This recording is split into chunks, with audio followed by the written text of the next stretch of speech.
খুলনায় এক মোটর ওয়ার্কশপে ১২ বছরের শিশু রাকিবকে নির্মম কায়দায় হত্যা করা হয় ৩রা আগস্ট।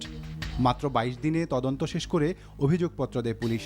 অভিযোগ গঠনের পর মাত্র ১০ কার্যদিবসে বিচারক দিলরুবা সুলতানা ৩৮ জন সাক্ষীর সাক্ষ্য নেন।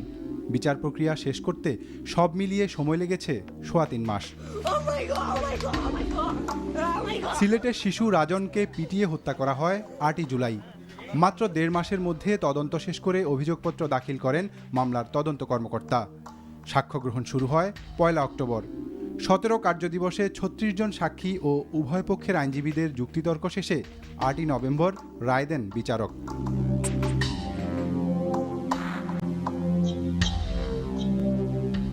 নভেম্বর মাসটি যেন বিচারের দীর্ঘসূত্রিতার বিরুদ্ধে বিচার বিভাগের একটি জবাব হয়ে এসেছে। মাসের ৩ তারিখ নারায়ণগঞ্জের তানিয়া হত্যা মামলার রায়, ৮ তারিখ রাজন রাকিব হত্যা মামলার রায়, পরদিন ময়মনসিংহের মুক্তাগাছায় শিশু ফরহাদ হত্যা মামলার রায়, ১৮ই নভেম্বর চট্টগ্রামে ইয়াসিন হত্যা মামলার রায়, ২৯শে নভেম্বর রিয়াজ হত্যা মামলার রায় ও মাসের শেষ দিন ৩০শে নভেম্বর সারা দেশে ৬টি মামলায় ২৪ জনের ফাঁসির রায় হয়। সম্প্রতি দেশে ব্যাপকভাবে শিশু হত্যার ঘটনা বেড়ে যাওয়ার প্রেক্ষাপটে বিচার বিভাগের এমন সচল হওয়াকে ইতিবাচকভাবেই দেখছেন আইনমন্ত্রী। বিচারটাকে ফাস্ট ট্র্যাক করে দিয়েছি। প্রসিকিউশনকে বলেছি তারা তাদের একটা উদ্যোগ নিতে হবে। তারা বলেছেন বিজ্ঞ আদালতকে যে দেখেন আপনারা সময় দিয়েন না। বিজ্ঞ আদালতও মনে করেছেন যে হ্যাঁ এই প্রসিকিউশন যেই কথাটা আমাদেরকে জনগণের পক্ষ থেকে যে কথাটা বলছেন সেটা সঠিক এবং আমাদেরও একটা দায়িত্ব যে বিচার কার্যটা তাড়াতাড়ি সম্পন্ন করা। দীর্ঘদিন বিচারকের দায়িত্বে থেকে সৈয়দ আমিরুল ইসলাম দেখেছেন কিভাবে বিচার বিলম্বিত হয়। তদন্তকারী সরকার পক্ষের আইনজীবী এবং বিচারকদের জবাবদিহিতার আওতায় আনার পরামর্শ তার। ১০০টা মামলা রেকর্ড নিয়ে দেখেন যে ১০০টা মামলাতেই দেখেন যে এইভাবে মামলার শুনানি হচ্ছে না, যেগুলি পড়ে আছে।